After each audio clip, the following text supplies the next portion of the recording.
Listo, en este momento tenemos el modo grabación. Entonces, muy buenos días para todos. Entonces, muchachos, el día vamos a desarrollar nuestra clase. Entonces, inicialmente nosotros habíamos hablado de lo que eran la clasificación de los materiales. Entonces, entendiendo que los materiales los podemos clasificar en estos 4 tipos, ¿sí? Entonces, cuando hablamos de materiales, vamos a hablar de materiales de poliméricos, metales y aleaciones y cerámicos. Realmente estos 3 son los materiales que se constituyen fundamentalmente. Existe este cuarto material denominado compuestos, pero este material compuesto no es otra cosa que la unión de un metal o un polímero, o de un metal un cerámico, o de un polímero un cerámico. Son materiales que se diseñan con el fin de crear mejores características que si estuvieran los materiales de forma individual. Entonces, cuando hablamos de los materiales, entre esta gama tenemos los metales y las aleaciones. Los metales tienen unas características muy particulares, tienen un enlace metálico, generan o tienen una buena ductilidad, una buena resistencia mecánica y una conductividad eléctrica. Entonces, esas son características propias de los metales. Cuando hablamos de las aleaciones son la unión de varios metales o la unión de un metal con un no metal. Siempre es importante tener en cuenta que cuando hablamos de aleaciones tiene que validarse.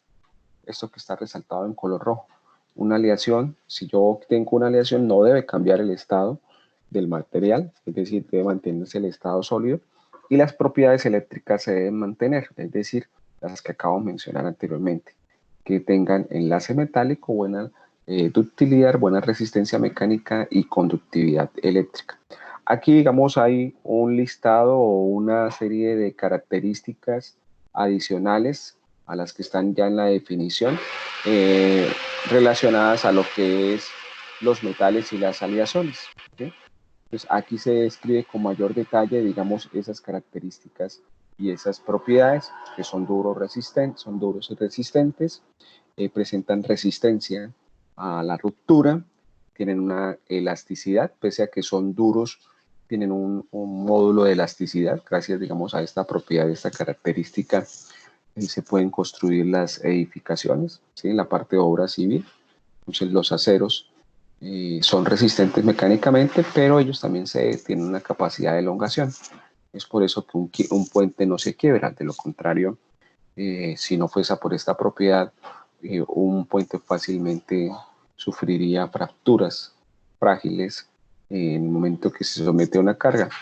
Y eso es lo que experimentamos nosotros cuando estamos caminando sobre un puente y pasa un vehículo, es decir, pasa carga. Entonces hay un movimiento ondulatorio de ese puente y eso es lo que hace que, digamos, la energía se disipe y el puente como tal no se venga abajo. Otra característica de los metales es la posibilidad de que se dejan hacer láminas. Esa es la característica de maleabilidad. Y la característica de la ductilidad es la capacidad de hacer hilos. Y bueno, una cosa por la cual los metales y las aleaciones sobresalen es que son muy buenos conductores, tanto en la parte eléctrica como en la parte térmica. Cuando hablamos de las aleaciones, hablamos de 2 tipos de aleaciones, las aleaciones ferrosas y las aleaciones no ferrosas. La palabra ferro proviene del latín y el griego, asociada, digamos, al elemento hierro. Entonces quiere decir que una aleación tipo ferrosa es aquella donde va a estar presente mayoritariamente el hierro. Y una aleación tipo no ferrosa es la que tiene ausencia de hierro o hay muy poquita cantidad de este elemento, digamos, en esa aleación. En las aleaciones tipo ferrosa, vemos acá que existen un listado muy amplio relacionado a la parte de las aleaciones, ¿sí? Están los aceros de corte, los corrugados, los galvanizados, los aceros inoxidables, los aceros al carbono. Entonces, hay una amplia gama de todos ellos. Entonces, dentro de las aleaciones ferrosas, digamos, lo que son los aceros son las aleaciones ampliamente difundidas y utilizadas y son las que comúnmente nosotros visualizamos. Acá ustedes pueden identificar en la parte de las aleaciones no ferrosas una tabla donde hay unos ejemplos. ¿Sí? Aquí hay diferentes tipos de aleaciones, latón rojo, latón amarillo, latón rojo con plomo, hasta digamos aquí esta aleación plata-níquel. Aquí en la parte superior de esta tabla pueden identificar los elementos que están presentes. Y aquí los porcentajes. Entonces, por ejemplo, el latón rojo está constituido de un 90% de cobre y un 10% de zinc. Y pues la característica es que es utilizado para trabajos duros. Por ejemplo, acá miremos lo que es el bronce y el magnesio. El bronce y el magnesio tiene 1, 2, 3, 4, 5, 6, 7, 8 elementos que constituyen la aleación, donde los componentes mayoritarios está el cobre y está el zinc, ¿sí? Con 62% y 31% respectivamente. Sin embargo, tiene otros aliantes como el estaño, el plomo, el silicio, el manganeso, el aluminio, y mire que acá tiene una pequeña cantidad de hierro. ¿Y cuál es la característica de esta aleación? ¿O cuál es la propiedad? Que tiene una alta resistencia. Entonces, si nos damos cuenta, hay una infinidad de aleaciones que, digamos, prestan una función o un servicio de acuerdo, digamos, a las condiciones que se necesiten o se requieran. Ya les había mencionado, digamos, que dentro de las aleaciones el acero es una de las aleaciones más ampliamente utilizadas porque, digamos, se utiliza mucho en la parte estructural debido a sus características de muy buena resistencia que se ofrece. Entonces, aquí hay algunos elementos de acero que nosotros conocemos, parrillas corrugadas, toda la parte de perfiles, de ángulos, varillas lisas, láminas, que se utilizan para, digamos, los equipos y procesos que el hombre ha utilizado, que utiliza. Aquí otro ejemplo es un latón. Los latones son ampliamente utilizados en la parte de la industria del almacenamiento. Entonces, el latón es el material por el cual están fabricadas, digamos, todas estas partes de latas en las que se envasan, digamos, los alimentos procesados para que tengan una larga durabilidad. Está el bronce. Si uno mira la parte de la historia, en la historia hay una parte de la historia que se denomina la Edad de Bronce, y fue, digamos, que en su momento una aleación que fue ampliamente utilizada en la parte de la construcción de herramientas y en la parte de construcción de armas.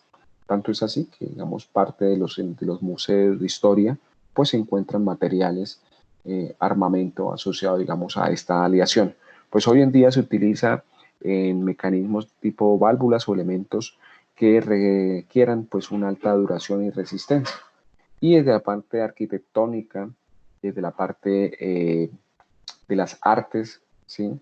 Las esculturas, por ejemplo, la Estatua de la Libertad, la emblemática Estatua de la Libertad, o las estatuas que elabora nuestro artista Fernando Botero, pues están constituidas y elaboradas a partir de esta aleación de bronce. Aquí hay una serie de listados de aleaciones, ¿sí? Que tienen un nombre particular y que seguramente algunas las hemos escuchado, otras no. Y pues ahí se mencionan, digamos, la composición o la relación que tienen en su proceso de fabricación y sus características. Está la amalgama, que fue utilizada en su momento en la parte de odontología, hoy ya está un poco mandada a recoger, ya no se utiliza, digamos, esta aleación para hacer, digamos, proceso de calza de los dientes. Es una aleación de plata, estaño, cobre y mercurio. Y pues está, por ejemplo, esta que hemos escuchado seguramente, es una aleación que se llama oro blanco, que combina, digamos, oro, cobre, níquel y zinc, y se utiliza en la parte de la orfebrería.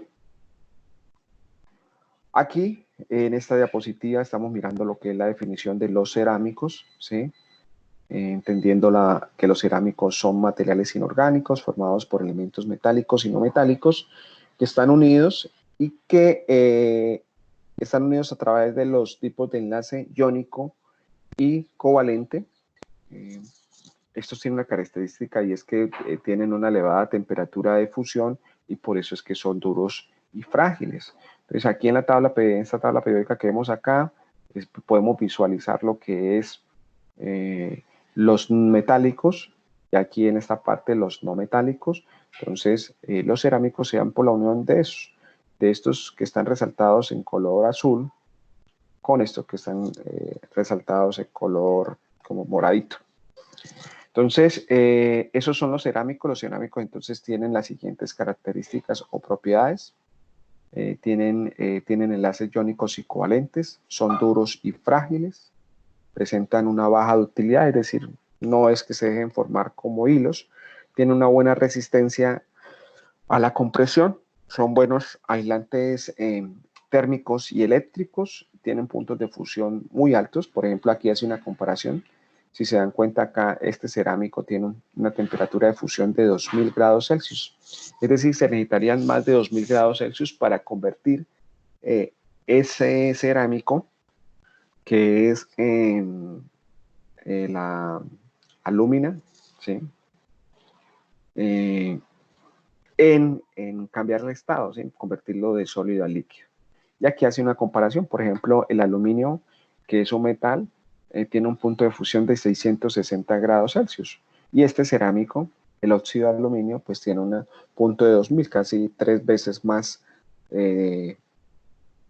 temperatura de fusión para convertir ese sólido a líquido. Entonces, esa propiedad de tener una alta temperatura de fusión es la que les permite ser o ser utilizados en la parte de los moldes de fundición, ¿sí? Para albergar, digamos, una pieza o un elemento que se construye a través de una fundición de un metal.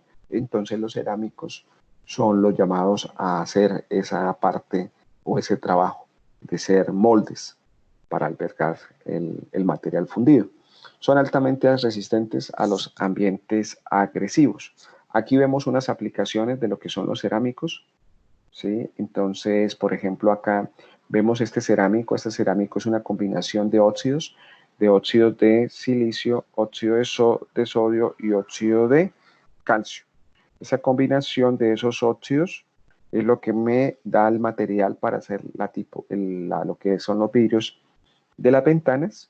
Su característica es que pues son ópticamente útiles, es decir, permiten el paso de la luz, y es por eso que nosotros en la parte de los vidrios podemos ver lo que hay posterior a él, ¿sí? Entonces es una característica y una propiedad que es utilizada y aplicada en nuestro diario vivir. Aquí vemos otra aplicación, otro cerámico. Es una combinación, es un óxido de aluminio combinado con un óxido de silicio y un óxido de magnesio, ¿sí? Aquí están la fabricación de la parte de los ladrillos refractarios, ¿sí? Entonces, se utilizan, digamos, como soportes de aislamiento térmico, ¿sí? Su característica o propiedad es que pues, resisten elevadas temperaturas.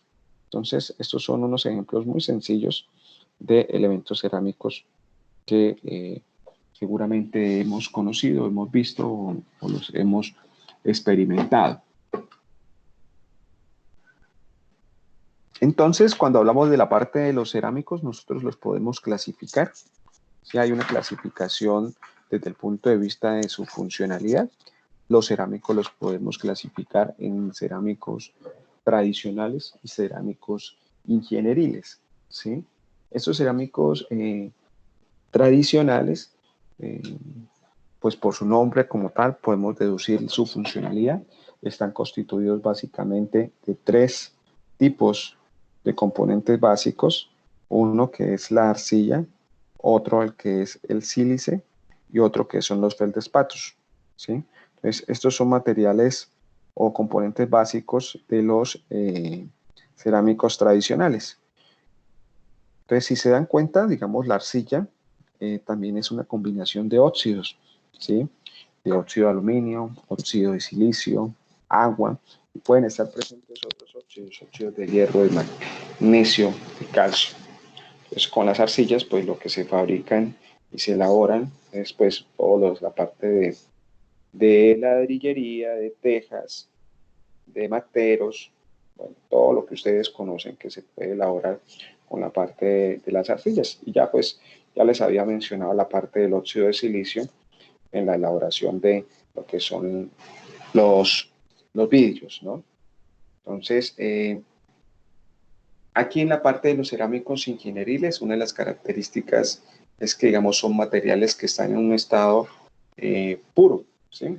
Pues, por ejemplo, no hablamos de aquí como en los tradicionales que tenemos una serie de mezclas de óxidos, ¿cierto? Aquí está el compuesto, digamos, en su condición pura, ¿sí? Entonces estamos hablando, por ejemplo, acá del óxido de aluminio, Al2O3, que ya lo habíamos nosotros mencionado en algún momento, que es la alumina. Tenemos el carburo de silicio, que es el SiC, ese carburo de silicio, todo yo creo que lo hemos visualizado, ¿sí? Lo hemos tenido en nuestras manos. Y aquí hay otros ejemplos como la circonia y el titaniato de plomo circonio, ¿sí? Entonces, ahí está la descripción de las funcionalidades o, digamos, la aplicación de cada uno de esos cerámicos como tal.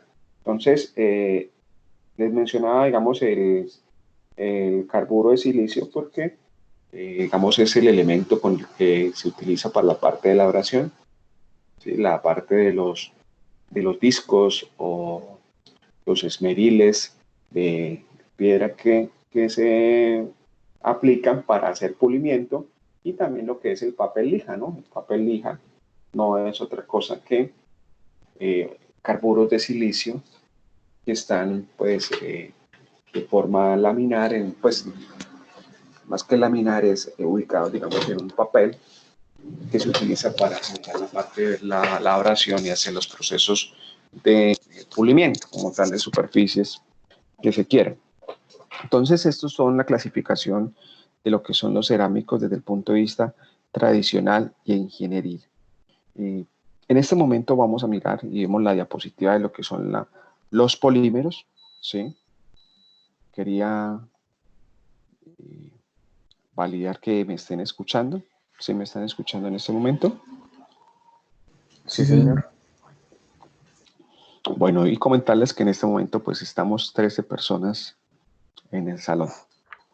Entonces, aquí, como lo ven en la diapositiva, está la parte de los polímeros, ¿sí?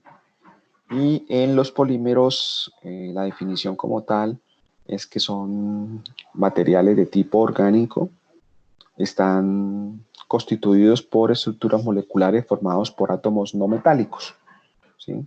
Aquí entonces la característica de los átomos o de los elementos que conforman los polímeros está también aquí resaltado, estos que están aquí en color verde, el hidrógeno, el carbono, el nitrógeno, el oxígeno, el flúor, el silicio, serían los elementos que constituyen, digamos, básicamente los polímeros. Se resaltan los elementos carbono, hidrógeno y oxígeno.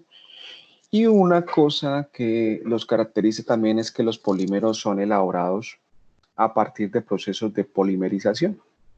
Eh, Esto no es otra cosa que coger una molécula pequeña, ¿sí? Y la cual se une muchas veces en cadenas largas para constituir, digamos, lo que es la molécula polimérica, que es muy larga, pero realmente es un monómero que se repite muchas veces. Ya lo vamos a ver en la siguiente diapositiva.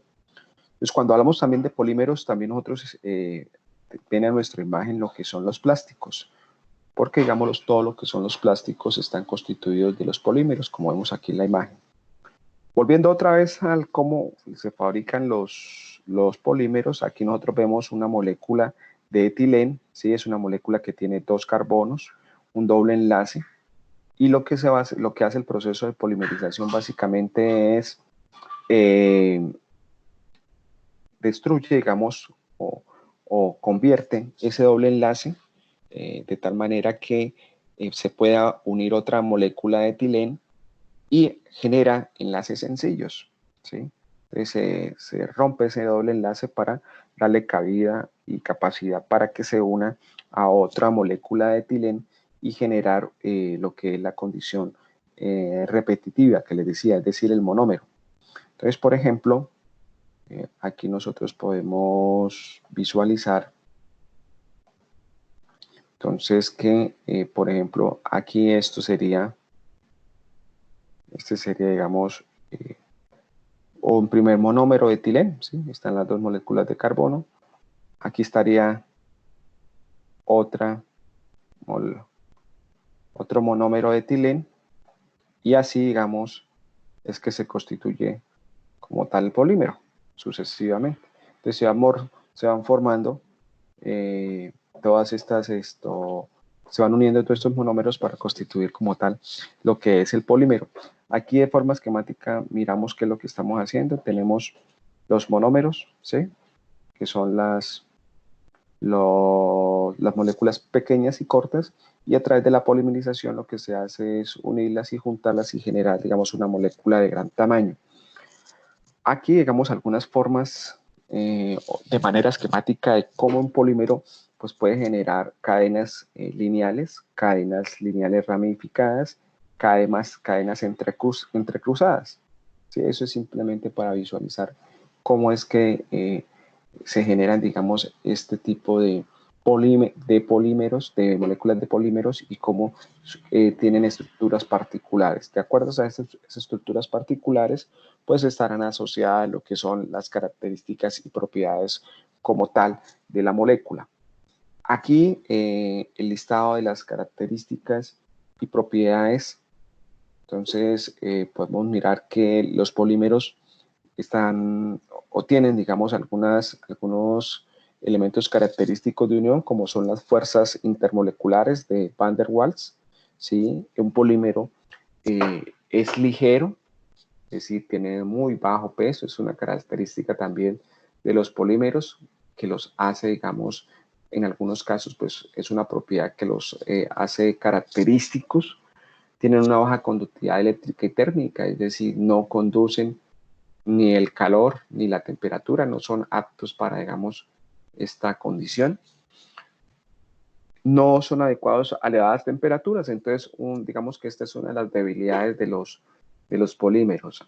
Ante el incremento de la temperatura, el polímero se puede deformar y destruir como tal su estructura molecular. Entonces, ante un aumento de la temperatura, el polímero no tiene, digamos, una buena respuesta, no es tolerante, digamos, a esta condición de elevada temperatura.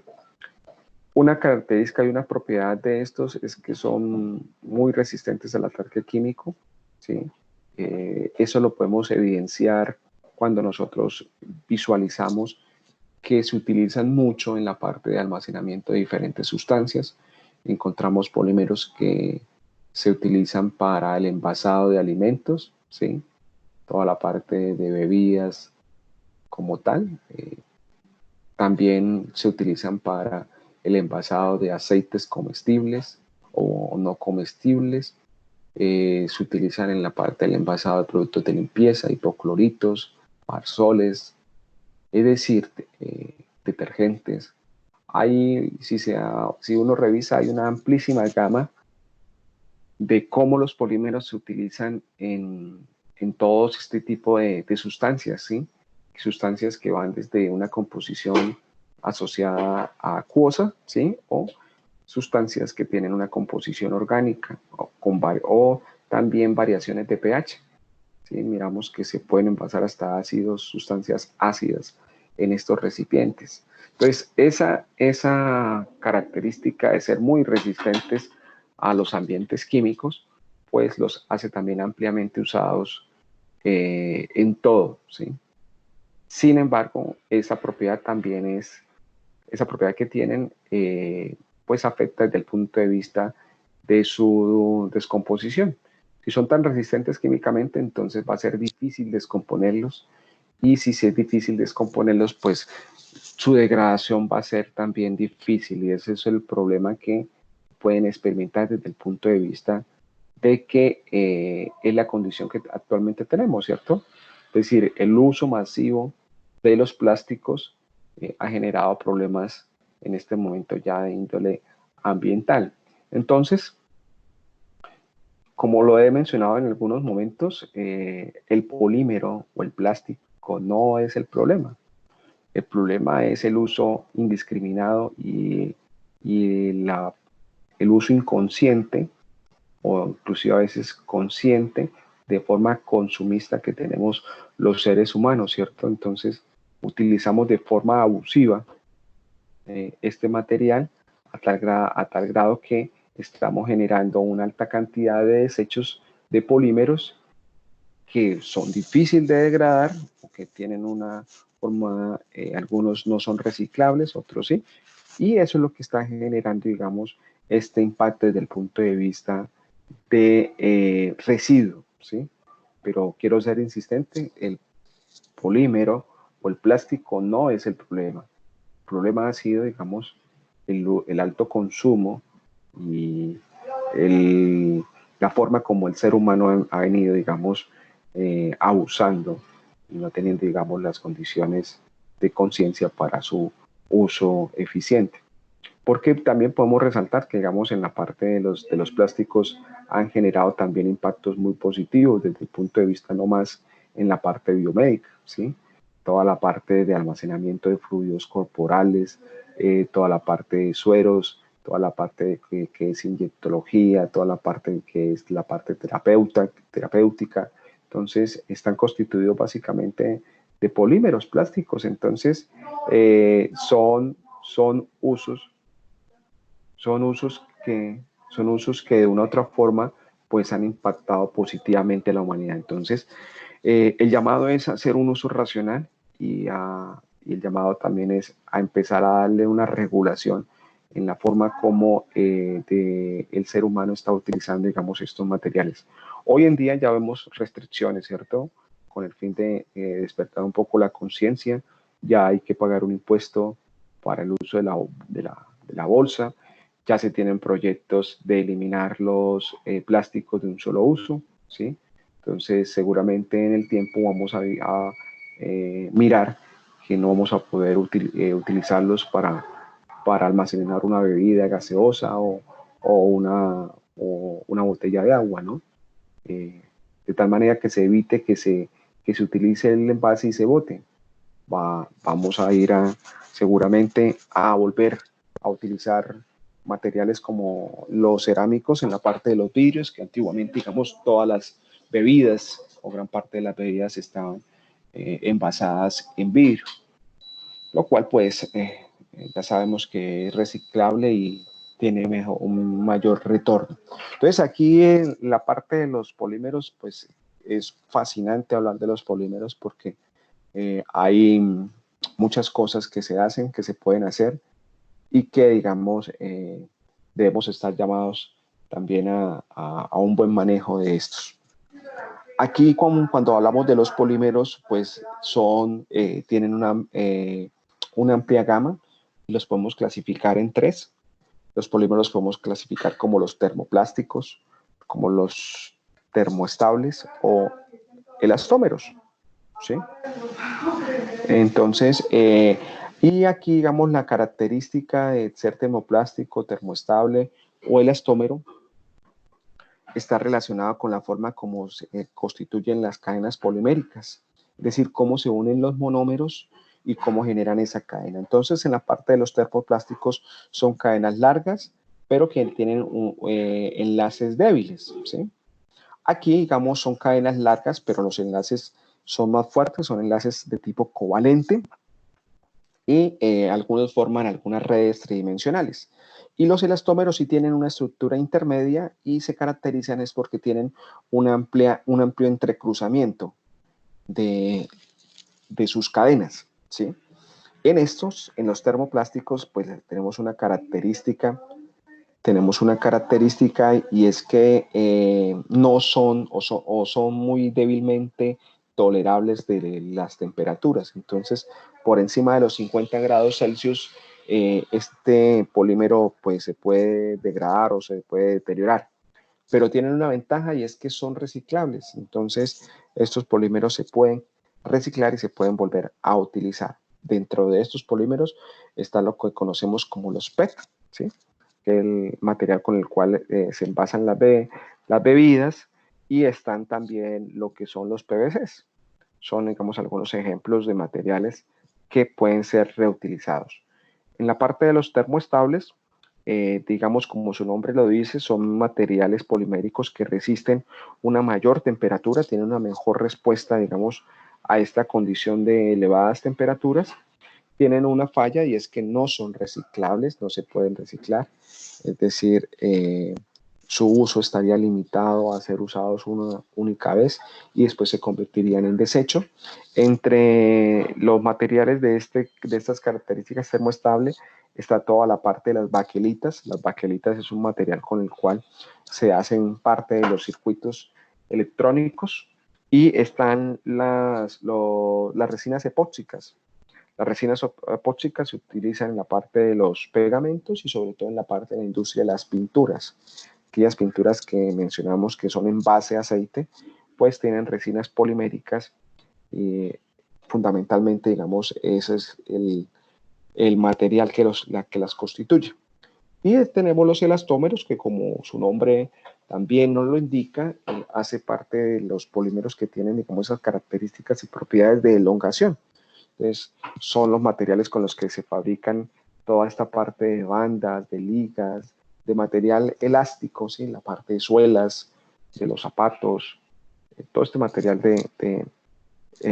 y telas plásticas que pueden estar asociadas a este tipo de materiales elastómeros.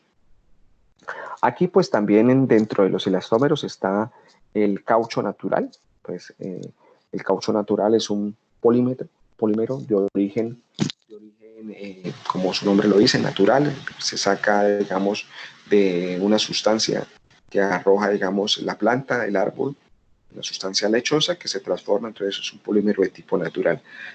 Vale mencionar acá que en la parte de los polímeros, la gran mayoría de los polímeros o una gran gama de estos son producto de la petroquímica, es decir, son derivados de lo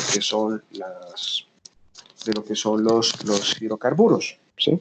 Entonces, ahí tenemos lo que es el estireno, el butadieno y los poliuretanos. Son materiales que se fabrican a partir de la industria petroquímica. Aquí, digamos, en esta diapositiva vemos alguna información relacionada con la clasificación de los plásticos en relación, digamos, a cómo están fabricados o elaborados. En los plásticos vamos a tener este símbolo, que va a ser un símbolo asociado al reciclaje, acompañado de un número. Entonces, si bien es cierto que los plásticos este tipo de plásticos, como el tipo de polímeros termoplásticos, se pueden reciclar, hay una dificultad y es que hay que ser selectivos en la clasificación. Entonces, si yo quiero reutilizar PET, pues tengo que agrupar los materiales tipo PET. Entonces, el tipo PET, entonces este símbolo con el número 1. Entonces, habiendo tantas gamas de polímeros de esta característica termoplásticos, pues se convierte también en una dificultad su reciclaje. Se pueden reciclar, pero son selectivos. O sea, yo no podría mezclar un PET con un PP, porque, digamos, no los podría reutilizar, ¿cierto? Alteraría, digamos, su composición. Al alterar su composición, pues puede alterar también lo que es su funcionalidad o la respuesta en la cual los utilizamos. Entonces son muy selectivos y eso entonces complica un poco la parte de la reutilización, porque tendría que separar aparte los PET, los PEAT, los PVC, los LEP, los PPP y los PS. Entonces, pero bueno, eso, digamos, está regulado desde el punto de vista de que una vez se fabrica un elemento de alguno de estos polímeros, pues debe tener este símbolo con el número para facilitar, digamos, su selección y clasificación en el momento de hacer un reuso y validar también el material con el que está elaborado. Por ejemplo, aquí el PET es un polietileno tereftalato y el PPP polipropileno. Entonces, ahí ustedes ven en esa diapositiva esta información que les estoy mencionando. Aquí, en esta diapositiva, pues están lo que son los materiales compuestos. En los materiales compuestos, pues, nosotros estamos mirando acá una muy buena forma visual de entenderlos. Es que, si nos damos cuenta acá, hay una zona que están los materiales metálicos, aquí están los materiales cerámicos y aquí están los materiales poliméricos. Entonces, ¿qué son los materiales compuestos? La intersección, ¿cierto? Entonces, cuando yo junto dos materiales o puedo juntar los tres, metálicos, cerámicos y polímeros, yo tengo un nuevo material, pero ese nuevo material debe tener mejores propiedades que lo constituyen, pues estoy hablando de un material compuesto. De lo contrario, no entraría en la clasificación de un material compuesto.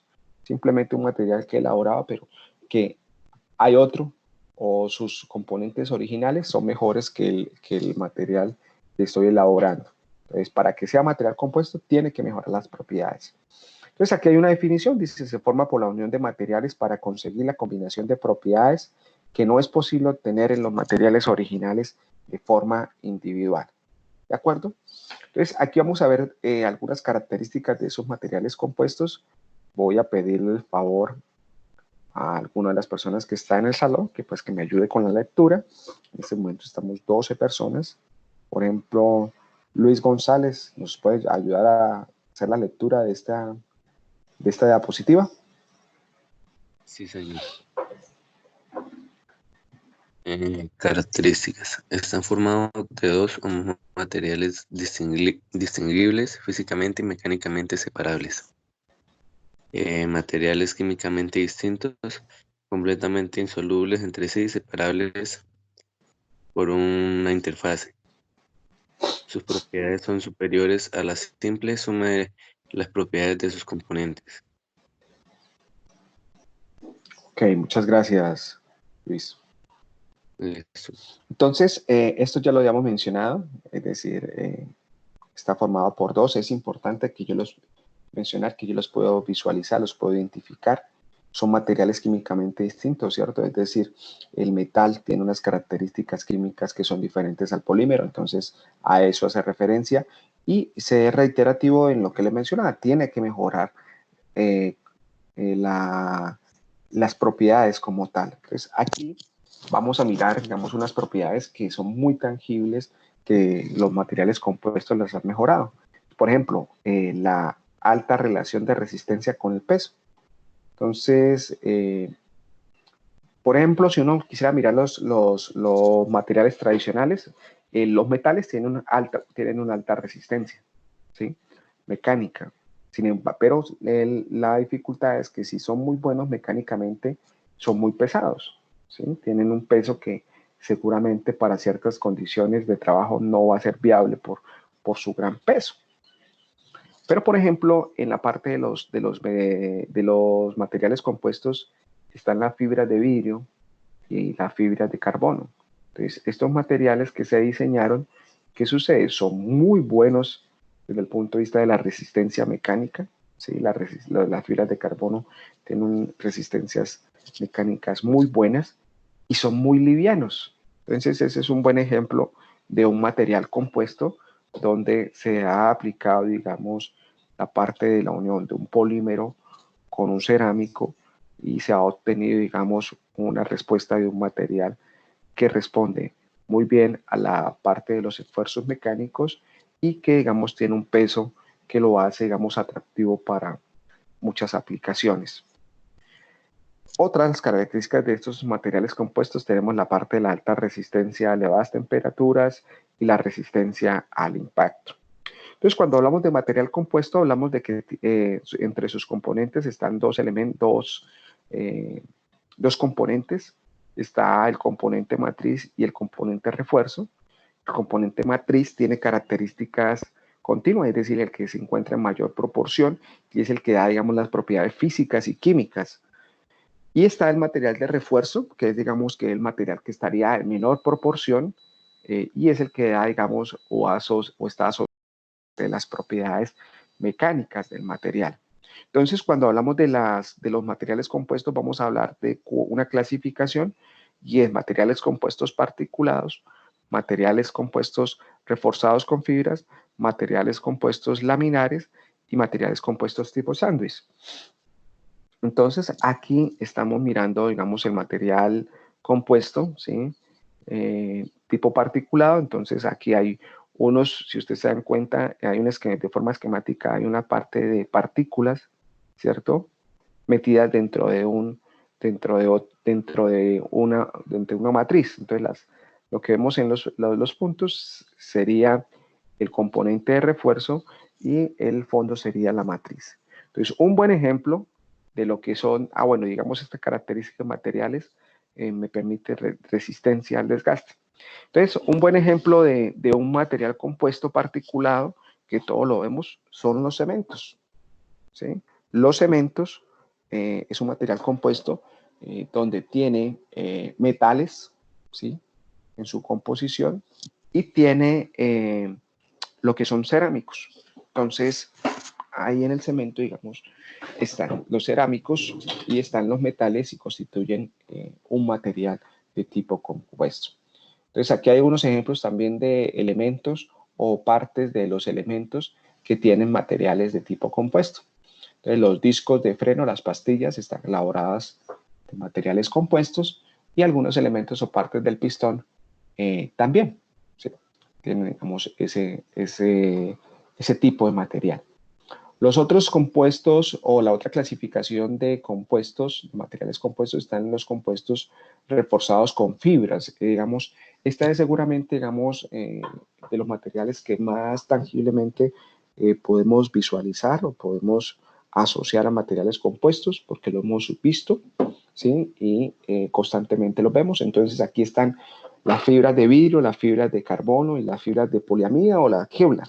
Entonces, ¿qué característica tienen estos materiales? Que tienen una resistencia, tienen resistencia mecánica, resistencia a la tracción y son rígidos. Entonces, aquí está, digamos, la información asociada a lo que es la fibra de vidrio. ¿Sí? La fibra de vidrio se obtiene al hacer fluir vidrio fundido a través de una pieza de agujeros muy finos y al solidificarse tiene suficiente flexibilidad para ser usado como fibra.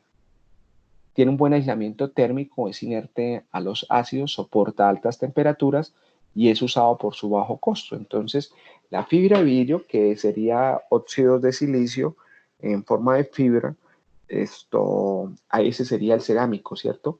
Y vamos a tener un polímero, una resina epóxica, que es la que la aglutina, ¿sí? Entonces, yo puedo juntar la fibra de vidrio con el material de resina, que es un polímero, y puedo generar y construir estructuras que van a tener una buena resistencia mecánica y van a tener un bajo peso. Entonces aquí vemos algunos ejemplos, ¿sí? Toda la parte de las tinas, toda la parte de seguramente de algunas embarcaciones, pues ahí aparece en la imagen unas fotografías de kayak, pero digamos hay parte de embarcaciones que están constituidas de fibra de vidrio, algunos elementos como los bumpers o lo que son las defensas de los vehículos, de los carros. Los vehículos tienen partes ya que están constituidas en fibra de vidrio, donde digamos antiguamente estaba puesto allí una lámina o un metal, ¿sí? Entonces, esto ha permitido reducir costos, también disminuir pesos del vehículo, entonces en ese sentido se mejora o se disminuye el consumo de la gasolina, entonces se hacen vehículos de una forma más eficientes en relación al combustible que utilizan. Y por otra parte, pues estos materiales también ante una colisión, pues liberan mejor la energía. ¿Sí? Entonces, por ejemplo, eso se ve en la parte del manejo de la accidentalidad, ¿no?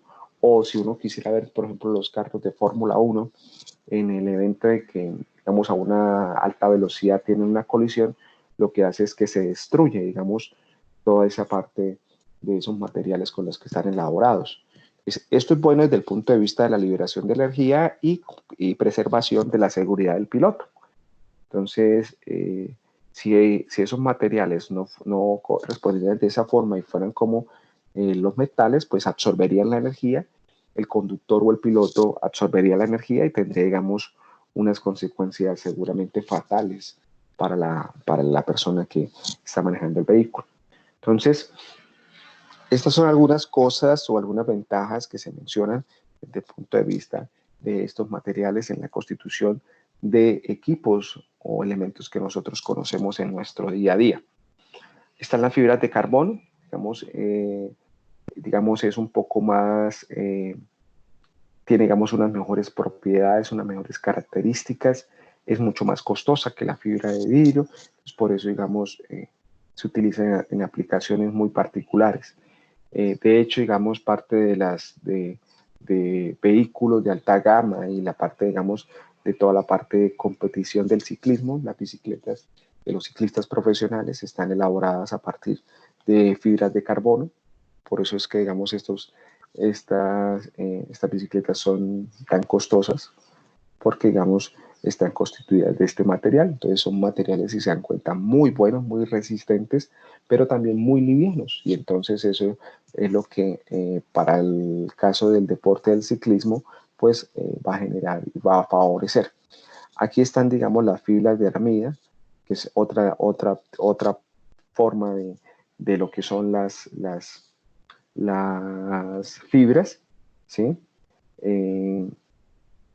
El nombre común es el fibra de aramida, antes se llamaban Kevlar, porque digamos este material lo patentó DuPont, ¿sí? Se llamaba como Kevlar 29 y 49, entonces DuPont era el que tenía la patente, hoy en día ya la patente está liberada y pues se utiliza como materiales para alta resistencia a la tracción, son buenas, resistentes al impacto. Entonces, por ejemplo, estas fibras de aramida responden de una mejor forma que las de fibra de carbono. Perdón, que las de fibra de vidrio. Las de fibra de vidrio pues son muy buenas, muy resistentes, pero ante un impacto, digamos, se forma la fisura o se forma, digamos, la bolladura, ¿sí? Entonces la fibra de aramida pues tiene esta característica de tener una mejor respuesta, digamos, a esas condiciones y a ese estímulo, ¿sí? ¿Hay alguien que tiene alguna pregunta? Abre un micrófono.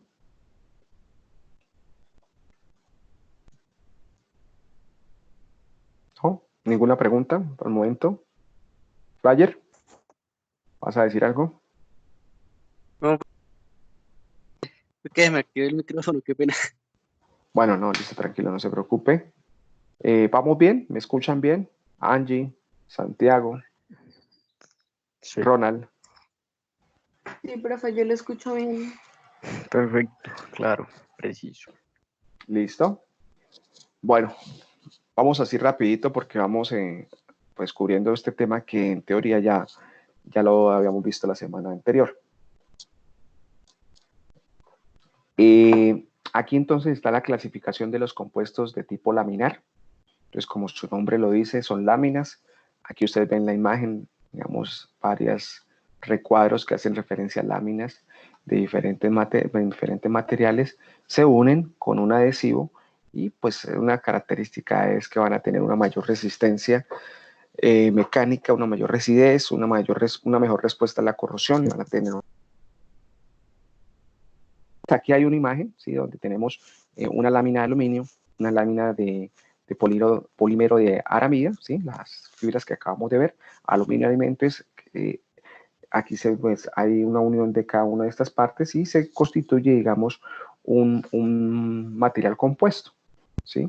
Este material compuesto pues tiene, digamos, características y propiedades. Este se conoce con el nombre de aral, es un laminado de aramida con aluminio, y hay otras láminas que se hacen con el tipo de laminado de vidrio, láminas de fibra de vidrio y aluminio. Regáleme un segundo, voy a silenciar un minutico. Ya regreso a la presentación.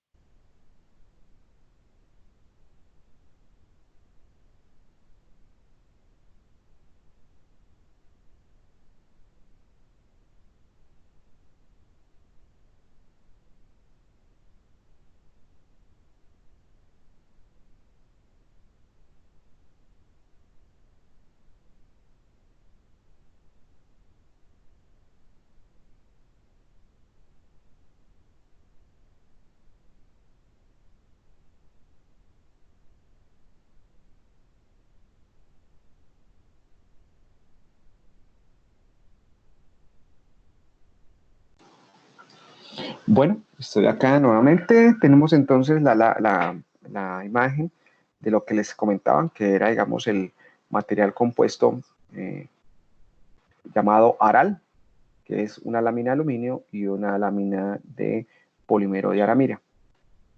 Y existe, digamos, el otro que le mencionaba, el glare, que es una lámina de fibra de vidrio y aluminio. Aquí entonces ya tenemos o ya hemos visto de forma muy general lo que son la clasificación de los materiales compuestos en particulados, reforzados por fibra, laminares. Ahora tenemos los tipos sándwich. Entonces en los tipos sándwich, pues la propiedad que se mejora es la parte de la resistencia, la rigidez, el bajo peso, y hay una característica, digamos, de este tipo de configuración, es que puede absorber las vibraciones y los sonidos.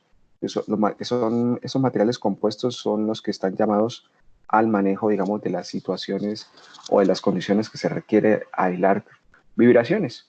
Por ejemplo, una cabina, un estudio de grabación, una cabina de insonorización, o el material con el cual en algún proceso, en alguna fábrica que se genera de pronto un excesivo ruido, se necesita aislar, entonces se aplica este tipo de materiales. Aquí vemos, digamos, en la imagen, vemos un ejemplo de un compuesto de material compuesto tipo sándwich, donde tenemos acá el vidrio, ¿sí? Será un cerámico, tenemos el poliuretano, el policarbonato, que harían referencia a la parte de los polímeros. Entonces, este material tipo sándwich es el que constituye y se elabora para la parte de las ventanas en las aeronaves, ¿sí? Entonces, este material pues tiene las propiedades ópticas, es decir, me permite tener visibilidad, ver a través de él, y tiene las propiedades del punto de vista mecánico, ¿sí? Entonces, no se quiebra, no se fragiliza desde el punto de vista que, estando en el aire, pues la aeronave pues, debe garantizar, digamos, de que no va a entrar el aire que está en la parte externa, ¿sí? De lo contrario, tendríamos una emergencia por descompensación de presiones. Entonces, aquí va a ser un material que tiene la resistencia mecánica para soportar, digamos, esas características y condiciones estando a varios pies de altura. Aquí vemos otra imagen donde está asociado un aglomerado. Esto es un tipo de material que se utiliza, que se tiene viruta de madera con un aglomeramiento, una resina epóxica, un polímero, y se forman láminas y tipos en mecanismo tipo sándwich para generar, digamos, estos conformados y generar, digamos, un material que pueda ser utilizado con capacidades de resistencia y rigidez. Hasta aquí hemos hablado de la definición de cada uno de los tipos de materiales, entendiendo a los metales, a los polímeros, a los cerámicos y en esto último a los materiales compuestos, desde el punto de vista de tipos de materiales.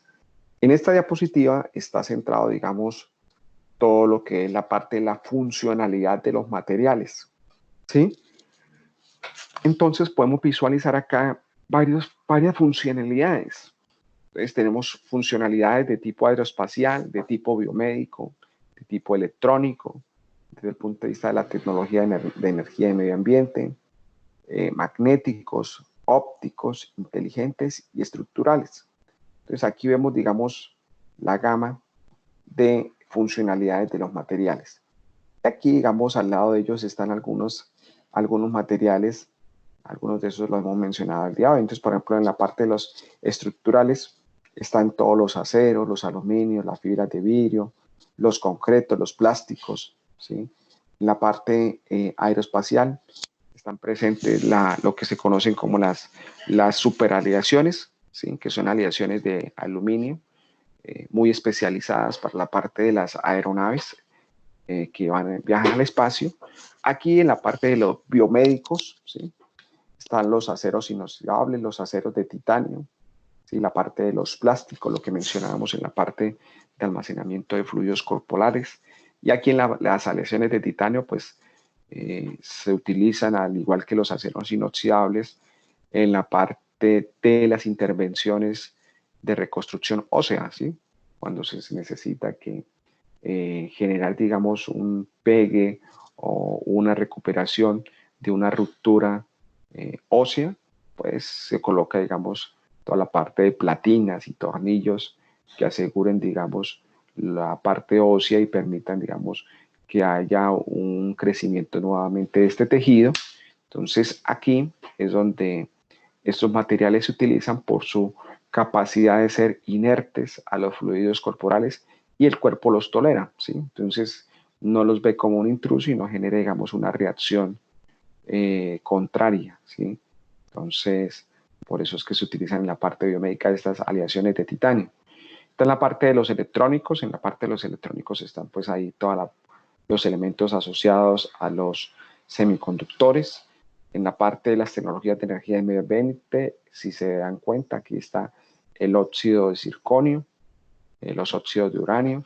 Entonces, aquí, digamos, los materiales que pueden estar o que pueden ser usados en la parte de las celdas fotovoltaicas. Los materiales con funcionalidad magnéticos, está la gama y la familia de los hierros, ¿sí? Que tienen, digamos, esa propiedad magnética. Están los ópticos, ya habíamos mencionado algunos, la parte de los óxidos de silicio, por los cuales se fabrican los vidrios. Cuando hablamos de capacidad óptica es que permite, digamos, dar el paso de la radiación visible y pues es posible visualizar a través de estos materiales. Y el nitinol, digamos, es un material inteligente. Estos materiales inteligentes, pues, son materiales que están orientados a la recuperación de la forma. Están constituidos o se fabrican de una forma y ellos vuelven a recobrar su forma si hay algún estímulo que hace la acción de deformarlos, ¿sí? Entonces, aquí básicamente, digamos, están una clasificación según las funciones de los materiales. Entonces, lo que vimos anteriormente, digamos, los tipos de materiales, su definición, sus características, su clasificación, algunos ejemplos y usos, ¿sí? Aquí, digamos, ya nos salimos de los tipos de materiales y vamos a la función que cumplen los materiales en general. Entonces, esta fue, digamos, básicamente la temática que desarrollamos en nuestra clase de la semana pasada, que estamos aquí haciendo un resumen de forma muy general. ¿Tenemos acá alguna inquietud, alguna pregunta que tengan ustedes para hacer? No, todo claro, profesor. ¿Listo? Ronald, acabo de activar el micrófono. Daniel. Quedó todo muy claro, muchas gracias. Listo, entonces avancemos ahora sí al tema que tenemos para el día de hoy como tal. Entonces,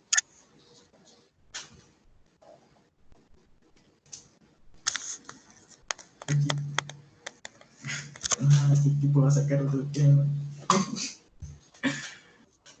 Entonces, aquí vemos la diapositiva. Vamos a hablar de lo que es el estado sólido, estructuras cristalinas o amorfas. Entonces, cuando nosotros hablamos de lo que son los sólidos, el estado, digamos, sólido, el estado bajo estas características y condiciones, es que nosotros hablamos de materiales, ¿no? Nosotros hablamos básicamente de los materiales y estos están en ese estado de la materia como sólidos, ¿no? Hablamos de materiales en estado líquido porque, digamos, no nos ayuda a aplicarlos o utilizarlos en esa condición. Entonces, vamos a hablar del estado sólido y cuando hablamos del estado sólido, hay dos formas en que los sólidos están presentes, ¿sí? Desde el punto de vista estructural, desde el punto de vista de cómo están organizados en sus átomos y de los elementos que lo constituyen, ¿sí?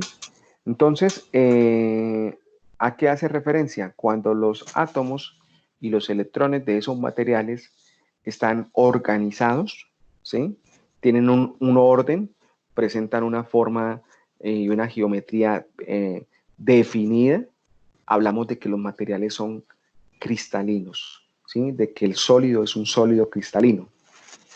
Cuando las moléculas, cuando los átomos, los elementos que constituyen, digamos, las moléculas de ese sólido no tiene un orden definido, no tiene una geometría definida, decimos que son amorfos.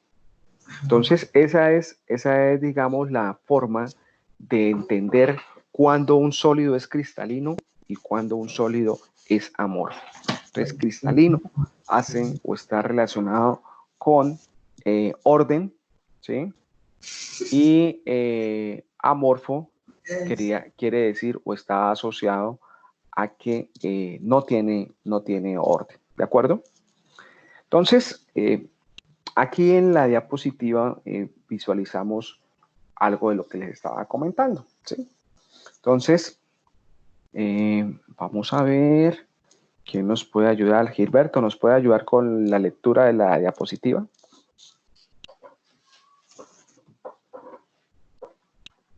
Gilberto. Orden de largo alcance. Orden de largo alcance. Cristal. Al solidificar el material, los átomos se sitúan según su patrón tridimensional repetitivo, en el cual cada átomo está enlazado con su vecino más próximo, menor a 100 nanómetros. Mayor. Mayor a 100 nanómetros. Listo. Sin orden amorfo. Carecen de un ordenamiento atómico sistemático y regular a distancias atómicas relativamente grandes. Listo, muchas gracias, Gilberto. Entonces, aquí nosotros en la imagen, ¿sí? Estamos viendo lo que hace referencia a cristalino y lo que hace referencia a no cristalino. Entonces, si ustedes se dan cuenta, en la parte de lo cristalino, digamos, las moléculas y los átomos de este sólido, digamos, tienen un orden, ¿cierto? Hay una condición geométrica o una estructura que se repite, ¿sí? Se repite. Todo esto está repetitivo, ¿cierto? Entonces, eso que se repite se denomina celda. Es la celda unitaria que se repite muchas veces y es igual. Miremos acá en lo no cristalino. Ustedes si se dan cuenta, aquí, digamos, hay una estructura que está enlazada a unos puntos, digamos, 1, 2, 3, 4, 5, 6, 7, 8 puntos, pero si se da cuenta, acá hay otra estructura que tiene únicamente 5, aquí está una estructura que está enlazada a 4, y si ustedes visualizan, pueden identificar que no hay, digamos, un patrón que se repita, entonces es un elemento que no está organizado, que no tiene un orden, por eso se denomina aquí no cristalino o lo que se conoce como amorfo. Entonces, cristalino y amorfo.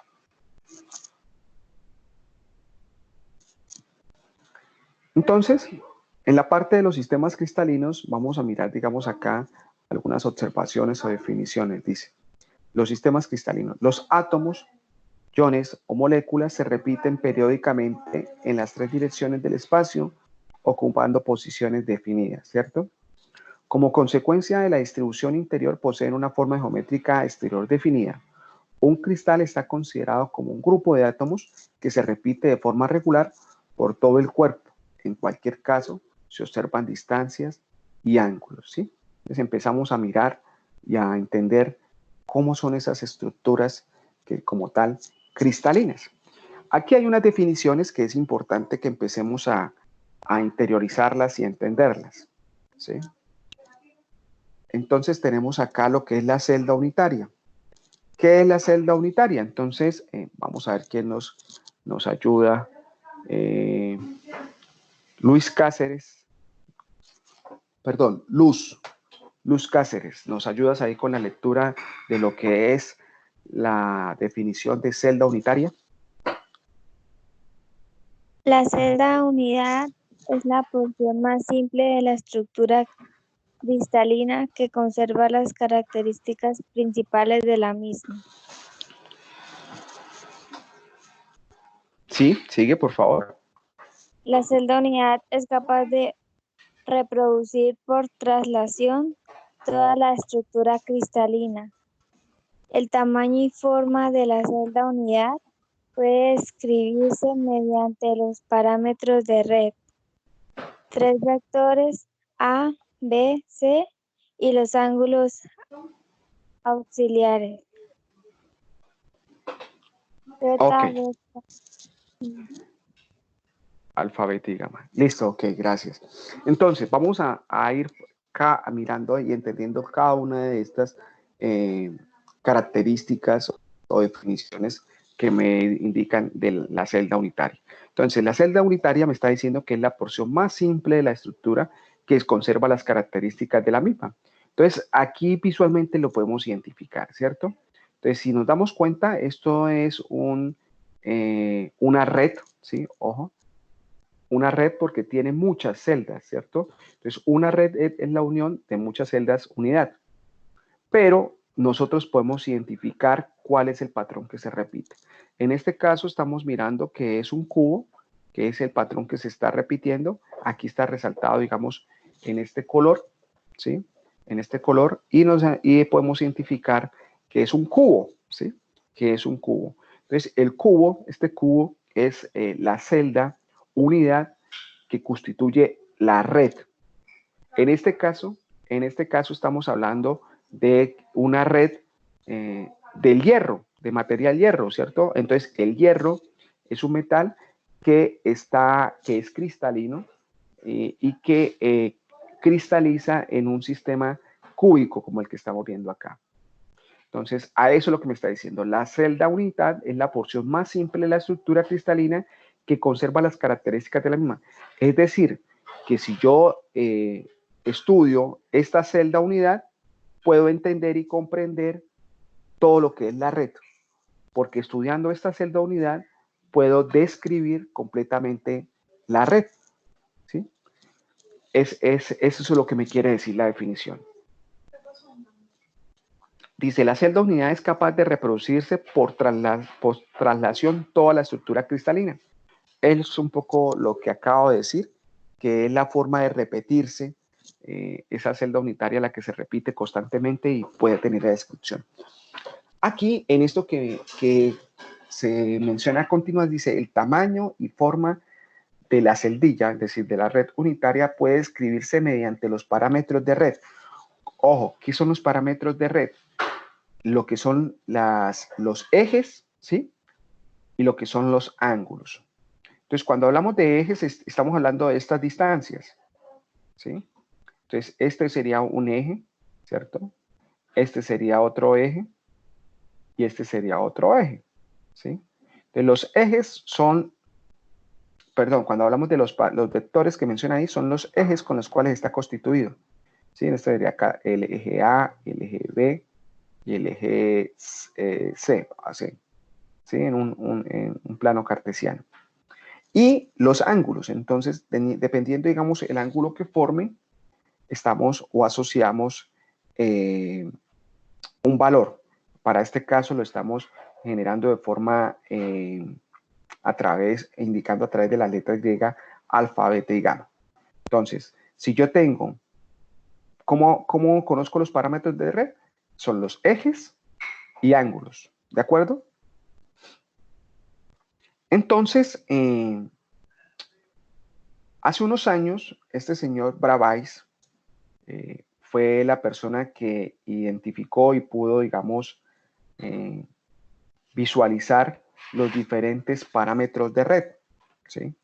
Y él identificó que existían 14 celdas unitarias en las cuales se podían clasificar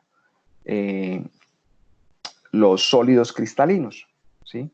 Y a esas celdas unitarias se les conoce como las redes de Bravais, ¿sí? Estas redes de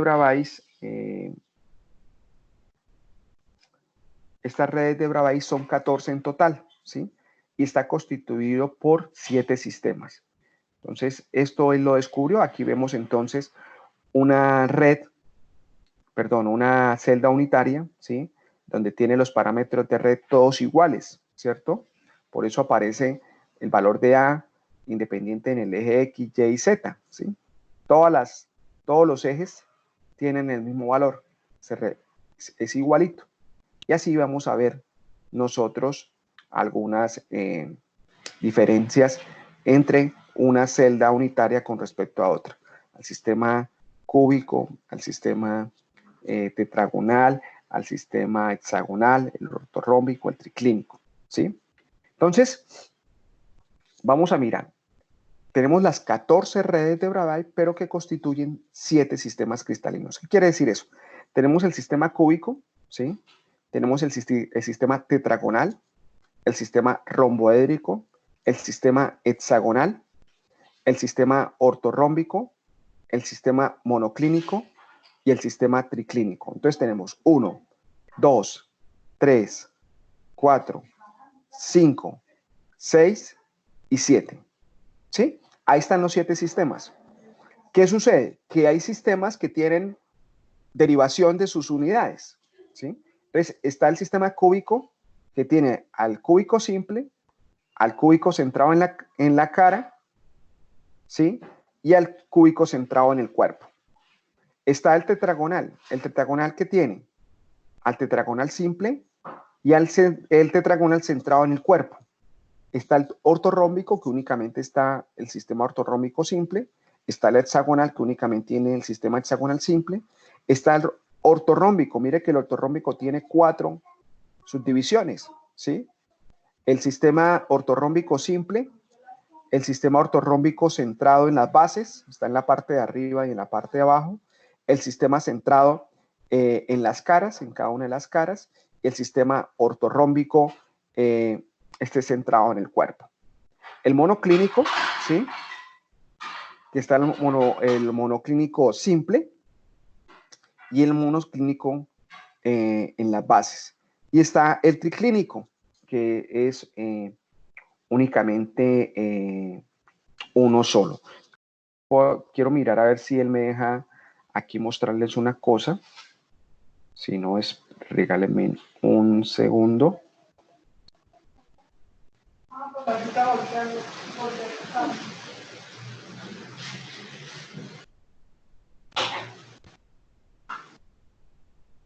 Voy a tratar de...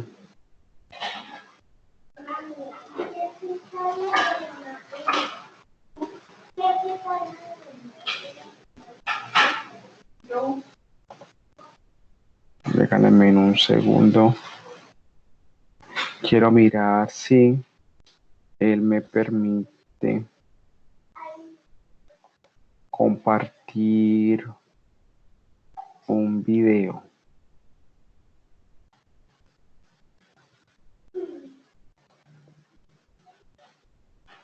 Creo que acá hay una opción de recursos.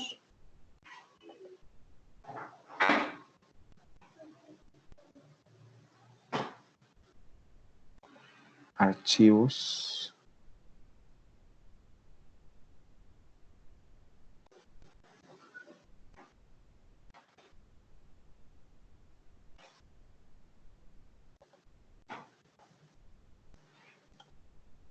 Ok, un segundo acá.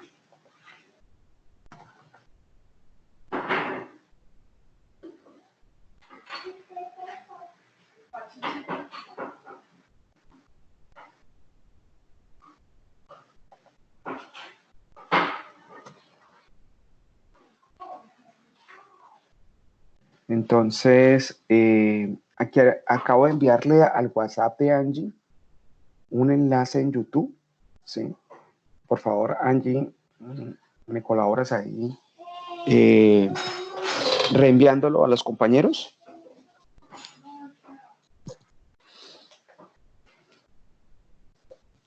Tu profe ya lo reenvió al grupo de WhatsApp. Listo, entonces vamos a abrirlo desde WhatsApp, ¿sí? Para que todos vayamos viendo, porque es que aquí no me deja proyectar la parte de los videos, ¿sí? Espérame un segundo y así vamos entendiendo mejor esto. ¿Y nosotros qué estamos prestando?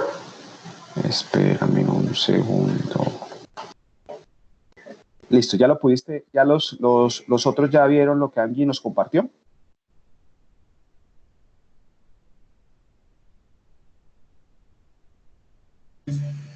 Sí, señora, ahí sí, estamos mirando el día.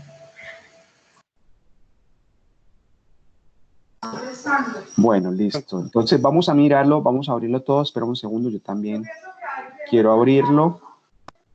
Sí. Entonces decimos que pues la semana pasada estuvimos hablando con una Milena, estuvimos validando y los una ventana.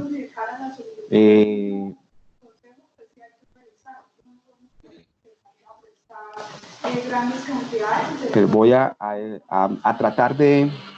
¿Me están escuchando? Sí.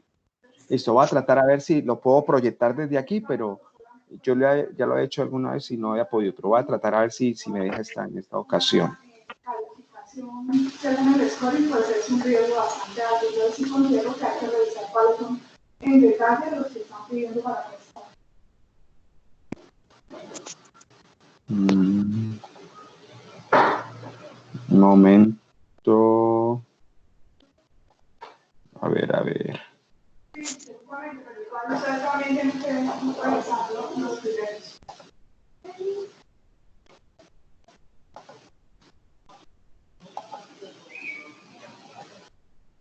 Compartir escritorio, toda la pantalla, pestaña de Chrome.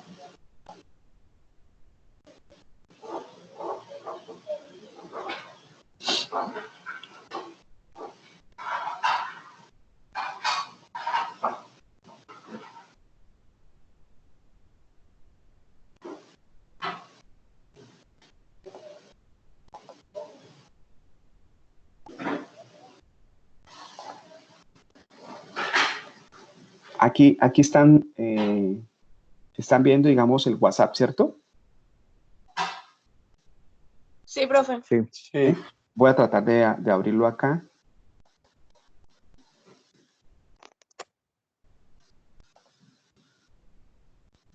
¿Sí están viendo el video? Sí. Sí. O sea, están viendo el WhatsApp y están viendo el... Sí. Listo. Ok, ya lo puedo hacer así. Entonces... Bueno, aquí simplemente es un video que vamos a mirar lo que está, digamos, ahí en forma plana de lo que son las redes cristalinas. ¿Sí? Entonces, él básicamente va a empezar a mostrarme. Entonces, ahí está la cúbica simple. ¿Sí? La cúbica centrada en el cuerpo. Entonces, ojo, cuando estamos mirando acá, ya les digo algo que quiero que sepan. Cuando estamos aquí hablando de, esta cosa aparece acá, cuando estamos hablando acá de estas estructuras, entonces cada una de estas esferas hace referencia, digamos, a lo que son los átomos, ¿sí? Entonces cada una de estas esferas va a hacer referencia a lo que son los átomos.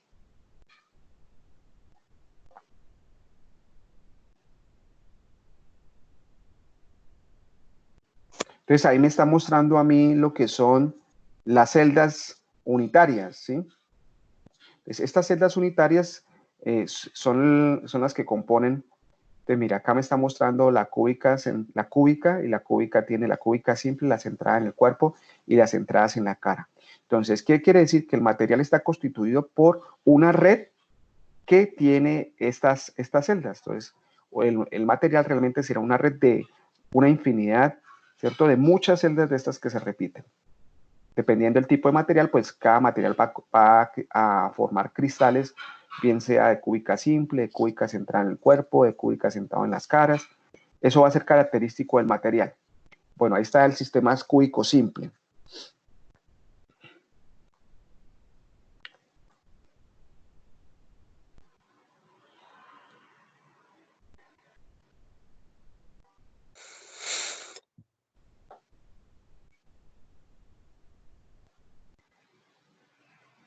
El tetragonal, está el tetragonal simple, el tetragonal centrado en las bases. El hexagonal,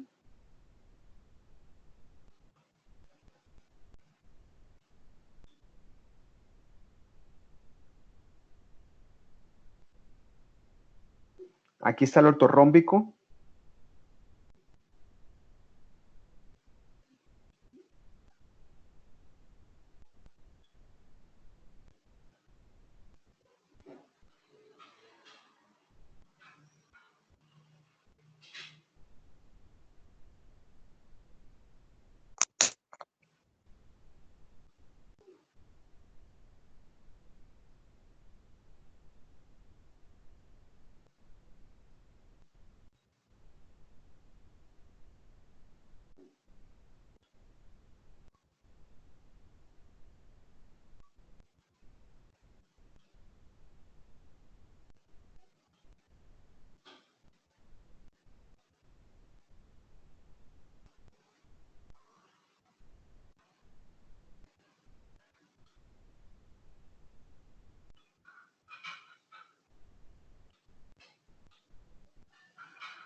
El romboédrico.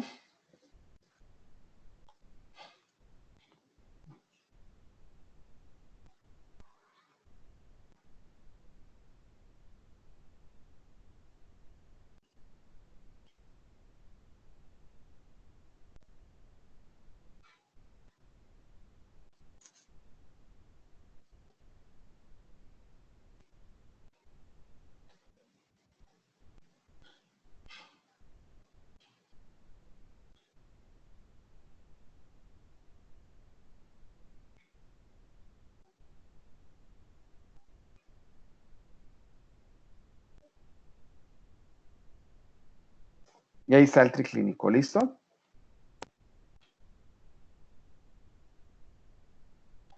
¿Pudieron visualizar el video? Sí. Sí. Bueno, Profe. Sí, señor. voy a volver a la presentación.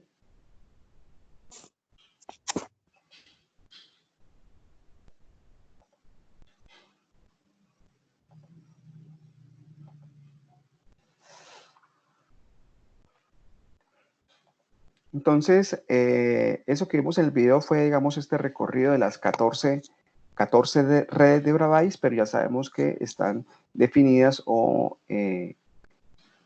suscritas a 7 sistemas cristalinos.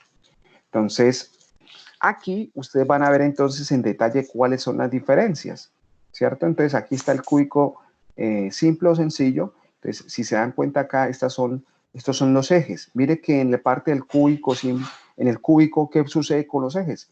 Todos los ejes son iguales, por eso dice que A es igual a B igual a C, por eso aparece únicamente el eje A y A, ¿cierto? Porque todos son iguales. Todos son iguales, ¿listo?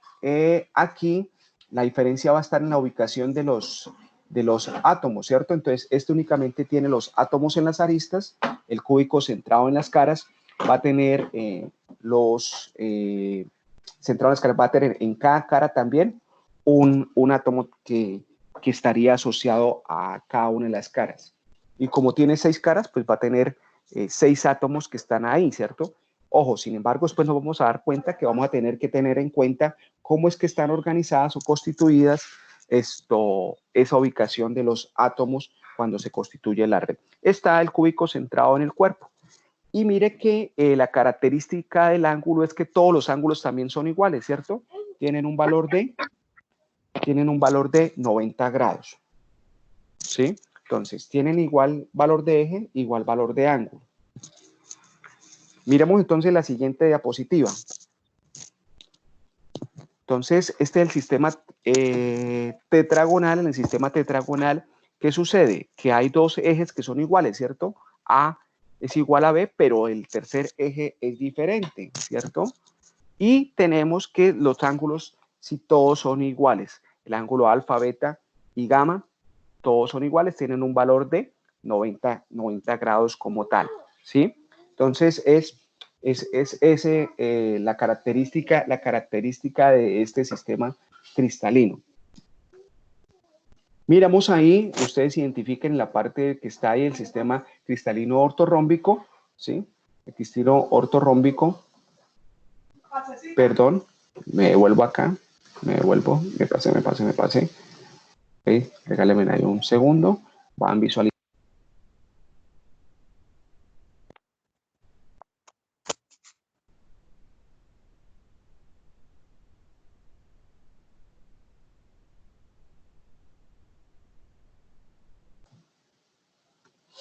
Aquí entonces, como ustedes lo ven, están los 3. ¿Qué característica tienen? Mire, que todos los ejes tienen un valor diferente, ¿cierto? Pero todos los ángulos valen lo mismo, ¿sí? Todos los ángulos son de 90. Aquí el sistema cristalino hexagonal, si se dan cuenta, 2 ejes son iguales y tiene 2 ángulos iguales con un valor de 90 y un ángulo gamma de 120. Aquí el sistema cristalino monoclínico, todos los ejes son diferentes, tiene 2 ángulos que son de 90 y uno que es diferente de 90. Y el triclínico, aquí todos los ejes son diferentes, todos los ángulos son diferentes. ¿De acuerdo? Entonces, esto era lo que mencionábamos un poco de lo que hacíamos referencia a que no tenían un ordenamiento, que son los sólidos amorfos. ¿Sí? Aquí está un ejemplo de sólido cristalino y esto es sólido amorfo. Eso ya lo habíamos visto. Pasamos rápidamente. ¿Sí? Entonces, aquí hay un resumen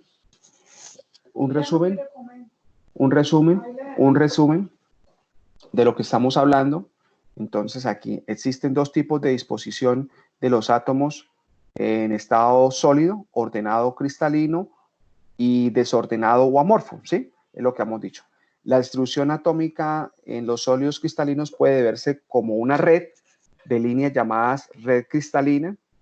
La celda unidad es la porción más simple de la estructura cristalina que conserva las características principales de la misma. Existen 7 sistemas cristalinos basados en longitudes de arista y ángulos de celda unidad.